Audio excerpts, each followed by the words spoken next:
बिस्मिल्लाहिर्रहमानिर्रहीम। अस्सलाम वालेकुम बच्चों, मेरा नाम मोहम्मद इकबाल है और मैं री ग्रुप ऑफ इंस्टीट्यूशन में इकोनॉमिक्स पढ़ाता हूँ। उम्मीद है आप अल्लाह के ख़ास फजल व करम से बाखैरियत होंगे।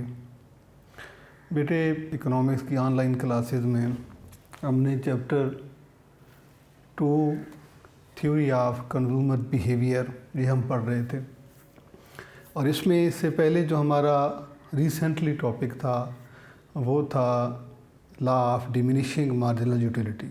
आज हम इस चैप्टर का अगला, और ये भी उतना ही अहम टॉपिक है जितना इससे पहले वाला आपने सबका पढ़ा है, law of equi marginal utility. Law of equi marginal utility, कानून मसावी अफादे मुख्ततिम। जैसे कि आपको पहले बताया था कि हम इकोनॉमिक्स के एक आर्टिकल से अगला आर्टिकल पढ़ते हैं। Relationship between total utility and marginal utility की मदद से हमने law of diminishing marginal utility की बात की थी, और law of diminishing marginal utility से आज हम उसी कॉन्सेप्ट को आगे लेकर पढ़ेंगे, law of equi marginal utility. अगर आप इस टॉपिक को और इससे पहले वाला जो आपने लॉ पढ़ा है उसको अगर आप कंपेयर करें तो सिर्फ यहाँ पर जो है इस पॉइंट का फ़र्क है। इसमें पहला जो आपने पढ़ा है topic, law of diminishing marginal utility, कानून तकलील अफादे मुख्ततिम, उसमें, और ये आज हमने पढ़ना है law of equi marginal utility, कानून मसावी अफादे मुख्ततिम। तो पहले और अब आज वाले टॉपिक में सिर्फ इसी एक पॉइंट का फ़र्क है कि पहले यहाँ पर डिक्रीजिंग मार्जिनल यूटिलिटी था, और आज के हमारे टॉपिक में जो है वो इक्वी मार्जिनल यूटिलिटी है। इसमें जो है जिस तरह से हमने law of diminishing marginal utility में जो पढ़ा है कि जो कंज्यूमर किसी चीज़ को यूज़ करता जाता है, मनी यूनिट कंज्यूम करता जाता है, तो सेटिस्फेक्शन लेवल कम होता जाता है, और उसके बाद वो ज़ीरो होता है। ज़ीरो के बाद अगर उसका इस्तेमाल जारी रखते हैं तो वो नेगेटिव हो जाता है। बेटे, आज हमने उसी बात को आगे लेके चलना है कि एक कंज्यूमर जो है वो समझदार है, अक्लमंद है, कंज्यूमर इज़ रेशनल। वो जानता है कि जो वो मनी यूनिट कंज्यूम कर रहा है उसका मैक्सिमम बेनिफिट उसे कैसे हासिल हो सकता है। इस पे हम बात करते हैं। तो आपके ये पेपर वाली जो है, हम इसको नोट्स से जो एग्ज़ाम्पल ली हुई है, सपोज़ करते हैं कि एक कंज्यूमर के पास टोटल जो है वो 5 रुपये हैं, यानी he has income 5 money unit and he has to purchase 2 commodities A and B. उसके पास 5 रुपये हैं और उसने ए और बी 2 चीज़ें परचेज़ करनी है। इसी बात को जो है हम आगे बयान करते हैं। देखिए बेटे कि यहाँ पर हम टेबल बनाते हैं, टेबल के बाद हम उसे डिफ़ाइन करेंगे।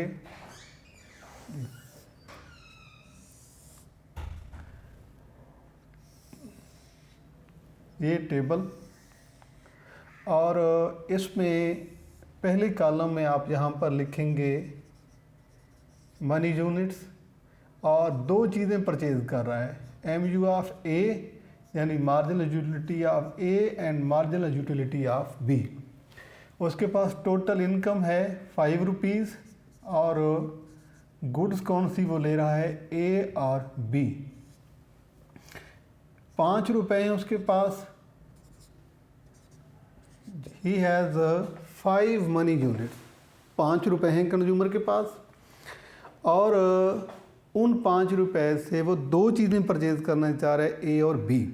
अगर आप लास्ट वाला लॉ पढ़ें तो उसमें कंज्यूमर ने एक चीज़ परचेज़ की थी, उस पर जो वो यूनिट यूज़ करता जाता है तो हर नेक्स्ट यूनिट की सेटिस्फेक्शन कम होती जाती है, जिसे हम law of diminishing marginal utility कहते हैं। फ़र्ज़ करते हैं कि कंज्यूमर जो है वो 5 रुपीज़ जो उसके हैं वो ए पे कंज्यूम कर देता है, तो 14 12, 10, 8 और 6, ये उससे सेटिस्फेक्शन होती है। वे वही लॉ है जो इससे पहले आपने पढ़ा है, law of diminishing marginal utility, कि कंज्यूमर जो मनी यूनिट या यूनिट कंज्यूम करता जाता है सेटिस्फेक्शन लेवल कम होता जाता है। ये है marginal utility of A. Marginal utility of A शय का मुख्ततिम अफादा। और ये कालम है बेटे MU of B, marginal utility of B शय का मुख्ततिम अफादा। अब हम ये देखते हैं कि कंज्यूमर ने 5 रुपये अगर वो ए पे लगाता है तो उसकी टोटल सेटिस्फेक्शन उसे कितनी होती है, यानी टोटल यूटिलिटी उसे कितनी होती है, 14, 26, 36, 44 और 50।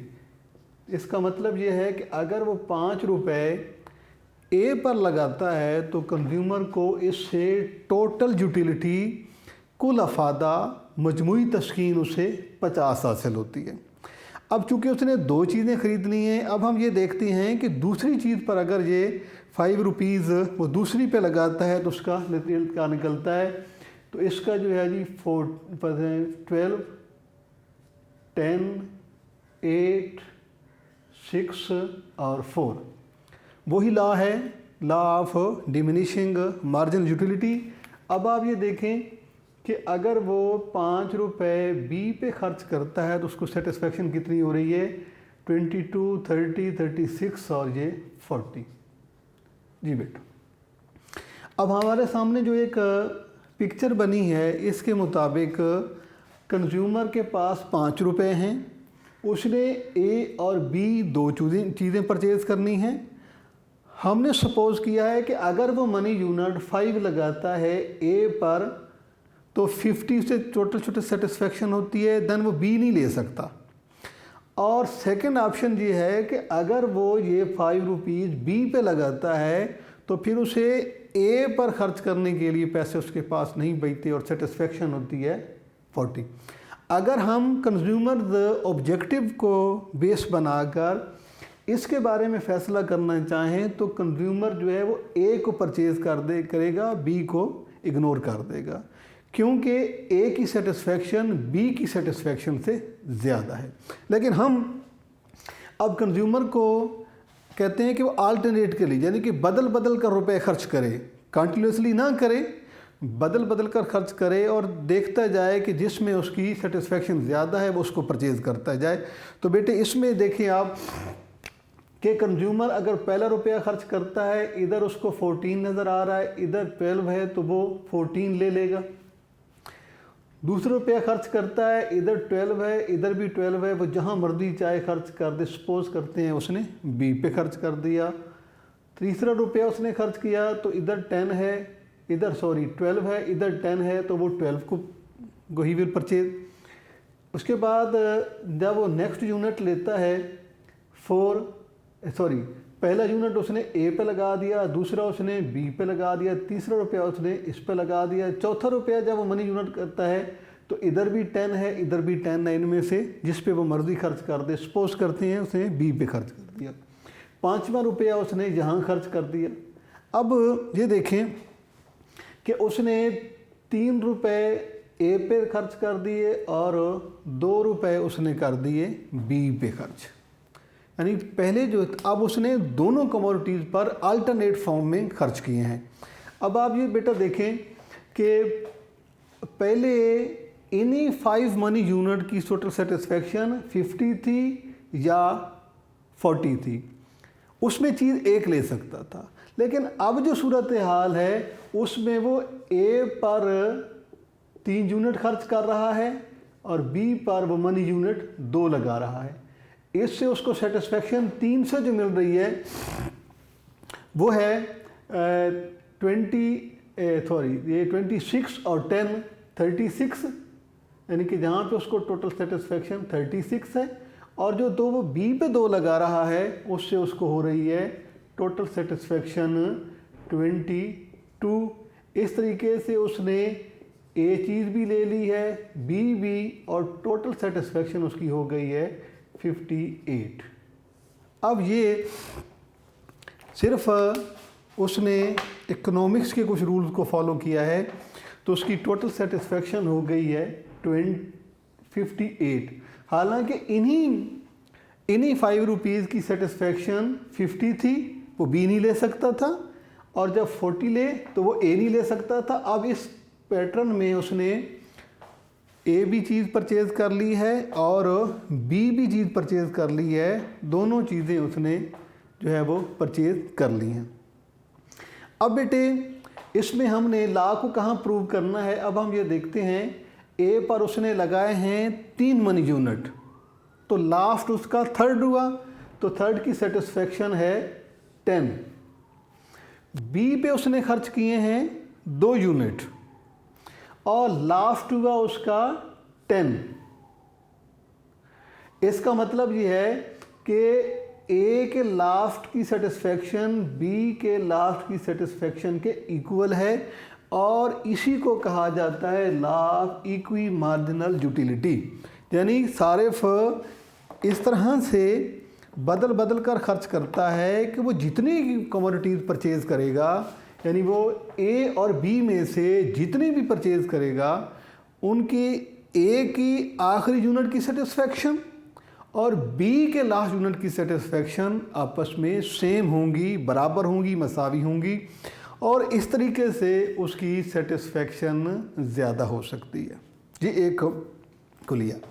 अब बेटे हम इसको पहले इसी बात को हम डायग्राम में शो करते हैं कि कैसे जो है कंज्यूमर की सेटिस्फेक्शन कम या ज़्यादा हो सकती है। अब हम डायग्राम आप चाहें तो आप इसको अलग अलग डायग्राम सेम स्केल पे भी बना सकते हैं, और अगर आप एक ही डायग्राम में उसे शो करना चाहें तो जैसे कि आपकी इस नोट्स में और किताब में मौजूद है बेटे, आप इसे ये 0 एक्स एक्सिस और वाई एक्सिस, एक्स एक्सिस पर आप लेंगे यूनिट्स ऑफ मनी, या आप इसे मनी यूनिट्स भी लिख सकते हैं, और इस पे आप लेंगे MU ऑफ ए और MU ऑफ बी, ये 2 लेंगे।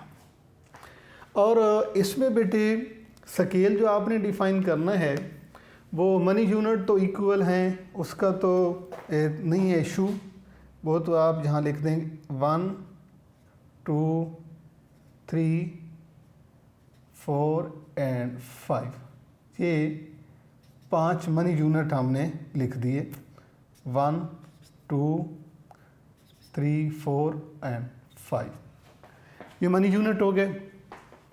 उसके बाद हम ए और बी, क्योंकि हमने दोनों को प्लॉट करना है, ए को भी प्लॉट करना है, बी को भी प्लॉट करना है, तो दोनों में देखते हैं कि वैल्यू क्या है। मिनिमम वैल्यू 4 और मैक्सिमम वैल्यू जो है वो 14 आ रही है। तो इसमें अगर आप 4 का गैप देना चाहें तो भी पॉसिबल है, आप लिख सकते हैं। अगर आप 2 का गैप लिखना चाहें तो वो भी आपकी मर्ज़ी है। अगर आप 2 के गैप से लिखते हैं तो ये तकरीबन जितने भी आपके सामने डिजिट्स आ रहे हैं ये 2 के मार्जिन वाले आ रहे हैं, तो आपके लिए आसानी होगी। आप बेटे यहाँ पर लिखेंगे 2 4 6 8 10 14 और 12 और 14, तो 4 6 8 10 12 और 14, ये आपने लिख दिए जी। अब आपने बेटे इसको जो है सबसे पहले ये देखना है कि अगर हम ये यूनिट्स प्लॉट करते हैं, इन यूनिट से हम पहले ए को प्लॉट करते हैं, तो ए में आप ये देखें कि ए में 1 पे 14 है, पहला पॉइंट यहाँ आएगा, ये 14 और 1 को मिलाएंगे। दूसरा 2 पे 12 है, ये बेटे आपका पॉइंट्स यहाँ आ जाएगा। तीसरा जो है, तीसरे पे 10 है तीसरा, और ये आप इसको यहाँ लिख सकते हैं 10, और 4 पे 8 है, ये 4 और 8, आप इसको तकरीबन ये जहाँ पर आएगा, और 5 पे 6 है, ये 5 और 6 आपका पॉइंट यहाँ आएगा। ये जो है वो MU ऑफ A के मैंने पॉइंट लिए हैं। हम यानी कि अगर आप इसको मिलाना चाहें तो आप इसको ऐसे कर्व आपका बनेगा, को आप लिखेंगे MU ऑफ A। इसके आप पॉइंट वाइज भी मिला सकते हैं, यानी कि ये है 1 4 को मिलाएंगे ये पॉइंट आएगा, 2 12 को मिलाएंगे ये पॉइंट आएगा। इसमें आपने जिस पॉइंट पर हमारा इक्विलिब्रियम आ रहा है A के तीसरे यूनिट पर A का 10 है, यानी A 10 और ये थर्ड यूनिट, आप इसको जो है वो यहाँ पे मिला सकते हैं। ये बेटे आप इसको सीधा कर्व ले आएँ, ये A है और ये A का तीसरे पे थर्ड, इसको कोई भी आप नाम दे दें, मसलन इसको आप K और M का नाम दे देते हैं, ठीक है। अब आपने पहले इन यूनिट की मदद से A को प्लॉट किया है, अब इन यूनिट की मदद से हम B को प्लॉट करते हैं। मसलन देखें आप, पहला जो है 1 पे 12 और 1 और 12 ये पॉइंट हो जाएगा। उसके बाद 2 पे 10, ये 2 और 10 ये पॉइंट हो जाएगा। 3 पे 8 है, ये 3 और 8 ये पॉइंट आ जाएगा। फिर ये 4 पे 6 है, 4 और 6 को आप मिलाएंगे तो यहाँ पॉइंट आपका आ सकता है। 5 पे 4 है, 5 और ये 4, तो ये जो बेटा था पहले आपने मिलाया था ऊपर वाला, ये है MU ऑफ A, और अब जो है ये है MU ऑफ B। अब आप इसे मिलाएंगे, MU ऑफ B ये हो गया।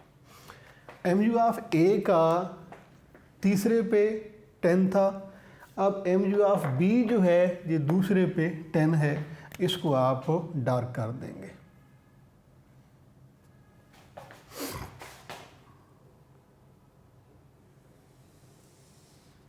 जी, अब आप ये देखें कि ये आपके बराबर हैं, कि आप थोड़ा सा इसका आप डिफरेंस हो सकता है, ये 10 के जहाँ पर हो जाएगा, यानी A M और G H आप उसे नाम देंगे। और आप ये देखें कि K M और G H आपस में बराबर हैं। तो यहाँ पे तो हमने शो किया है कि A का तीसरे पे 10 और B का दूसरे पे 10 ये आपस में बराबर हैं। और जब आप इसे स्केल की मदद से लेंगे तो बिल्कुल ये एक्यूरेट आएंगे। अब बेटे हम सपोज़ करते हैं कि कंज्यूमर जो है वो A पर 1 यूनिट बढ़ा देता है, यानी A पर जो है वो 3 की बजाय 4 खर्च करता है। इसका मतलब अब ये वो परचेज़ करेगा, A पर वो 1 यूनिट बढ़ा देता है, वो पहले 3 खर्च कर रहा था अब 4 खर्च करेगा, तो he will gain 8 satisfaction and he will now he has only 1 unit of money to consume the unit of B। अब B पर उसके 1 बच जाएगा, यानी अब इसे वो नहीं ले सकता। इधर वो 1 बढ़ाएगा, इधर उसे 1 लूज़ करना पड़ेगा। तो जो वो बढ़ा रहा है वो 8 है और जो वो लूज़ कर रहा है वो 10 है। तो इसमें आप ये देखें कि अब इसकी लास्ट 12 है, इसका लास्ट 8 है, ये भी आपस में बराबर नहीं है। अब डायग्राम में आप ये देखें कि ये जो कर्व है ये आगे शिफ्ट हो जाएगा, यानी कि ये हो जाएगा आगे, क्योंकि आप 4 यूनिट पे जब आएंगे तो ये इस तरह शिफ्ट हो जाएगा, ये इधर, यानी K हो जाएगा K डैश M डैश, आगे शिफ्ट हो गया क्योंकि अब जो है वो A पर पहले 3 थे अब वो 4 खर्च कर रहा है, तो ये पहले 10 था जो कि कम हो के अब 8 हो गया है, ये, ठीक है जी। अब इस तरीके से उसने जब 1 यूनिट बढ़ाया है तो अब उसके पास बी के खर्च करने के लिए सिर्फ 1 रुपया बच गया है और ये वाला कर्व पीछे शिफ्ट हो जाएगा। तो ये बेटे हो जाएगा ये G डैश H डैश, ये पीछे शिफ्ट हो जाएगा। अब उसने जो इंक्रीज़ किया है वो उसका एरिया ये बनता है, ये उसने इंक्रीज़ किया, गेन किया, और उसने जो लूज किया वो ये है।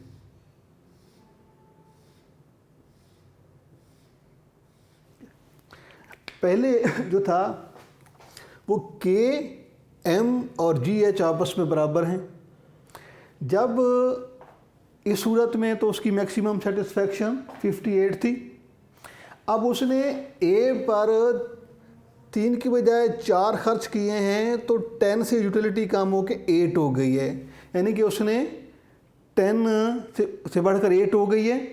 अब B पर पहले ये था GH, अब कम होके ये हो गई है, ये 10 ख़त्म हो गया, अब ये 12 बच गई है। तो इधर आप टेबल में आप देखें कि उसने 8 हासिल किया और 10 उसने छोड़ा, तो उसे जो है 2 यूनिट की उसे लॉस हुआ।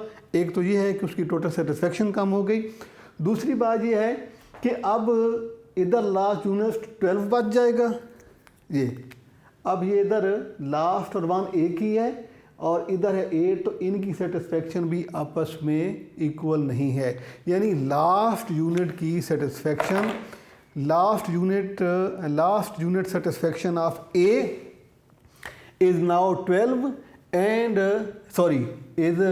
now the last unit satisfaction of A is 10 and B is 12 which are not equal each other, जो कि बराबर नहीं हैं। इस तरीके से हमने डायग्राम में भी शो किया है कि पहले ये रेड वाला जो मैंने लगाया है A की सेटिस्फेक्शन है, A ग्रीन B की है, आपस में बराबर हैं दोनों, ये दोनों 10 है।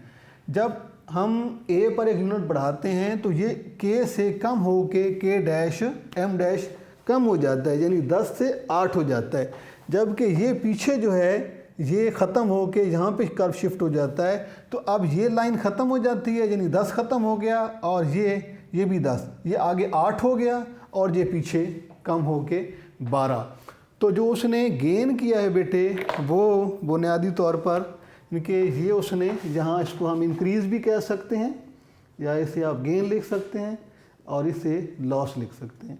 तो उसने जो गेन किया है वो कम है, वो 8 है, और जो उसने लूज़ किया है वो है 10 है, लिहाजा टोटल सेटिस्फेक्शन जो है उसकी वो कम हो गई है।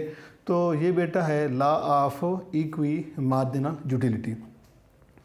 ये है जो है इंशाल्लाह ये टॉपिक आपका मुकम्मल हुआ। सवाल आपसे जब ये पूछा जाएगा कि explain law of equi marginal utility with the help of table and diagram, तो आगाज़ में बेटे आपने इसे डिफ़ाइन कर देना है, टेबल डायग्राम, और उसके बाद एक्सप्लेनेशन करनी है। इस डायग्राम की एक्सप्लेनेशन भी सेम आपने बेटे इसी पैटर्न पे करनी है जिस तरीके से अभी मैंने आपके सामने बोला भी है, और आपने जिस तरह डायग्राम, अगर कोई आप और डायग्राम बनाते हैं, आप कोई और वैल्यू अडॉप्ट करते हैं, तो फिर उसके मुताबिक ना आपने इसकी जो है एक्सप्लेनेशन लिखनी है। लेकिन जो आप वर्डिंग या जो पॉइंट आप इनको नाम देंगे, आपने उसी को ही जो है वो नीचे लिखना है, तभी जो है ये आपका दुरुस्त हो सकता है। इसके बाद बेटे एक फार्मूला है कंज्यूमर के इक्विलिब्रियम का। उसमें बेटे है कि कंज्यूमर अब यहाँ पर 2 चीज़ें ख़रीदता है, हम यहाँ पर लिखते हैं कंज्यूमर्स इक्विलिब्रियम फार्मूला कैसे हम बनाते हैं। कंज्यूमर्स इक्विलिब्रियम फार्मूला, उसके लिए बेटा आपने ये देखना है कंज्यूमर जितनी भी चीज़ें परचेज़ करता है, मतलब A B C, हम फ़र्ज करते हैं कि A B और C सपोज़ करते हैं 3 है। ये तो फार्मूला समझाने के लिए आपको बता रहा हूँ कि 3 है। तो कंज्यूमर इक्विलिब्रियम बेटे ऐसे बनता है कि हर एक कमोडिटी की मार्जिनल यूटिलिटी पर उसकी प्राइस को डिवाइड करना है। तो यहाँ ये है कि MU of A over price of A must be equal to mu of B over price of B equal to mu of C over price of C। तो जितनी भी कमोडिटीज़ परचेज करेगा हर एक के मार्जिनल यूटिलिटी पर उसकी price को divide करेंगे तो उसकी रेशो आपस में बराबर आनी चाहिए। एक बात ये तो हो गया कि अगर आपकी 2-3 आपको गुड्स दी हुई हैं, जनरल आप फार्मूला बनाएंगे तो बेटे उसमें consumer equilibrium M U of A over price of A equal to M U of B over price of B up to M U of N over price of N. तो ये आपका जो है वो फार्मूला बनेगा general सूरत में जी। तो ये आज का हमारा क्वेश्चन है बेटे, जो टॉपिक हमने पढ़ा है जी है law of equi margin utility.